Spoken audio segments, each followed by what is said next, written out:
Ensemble avec les anges et toutes les créatures dans le ciel, nous disons Saint, Saint, Saint et l'Éternel.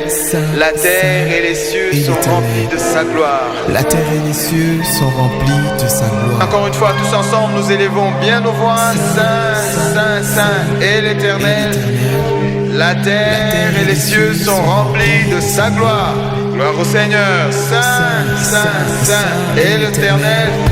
La terre et les cieux sont remplis de sa gloire. Alléluia.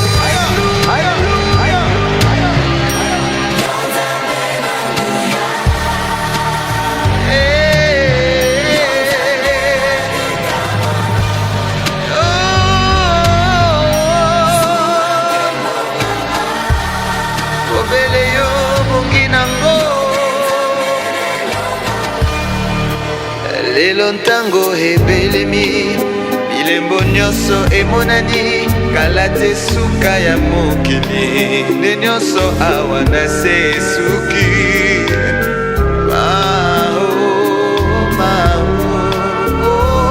Yawe papa monguna tondi na nkanda lokola ntambo akongoloma solo alingi nde koboma kopanza mpe koyiba potango na ye tikali moke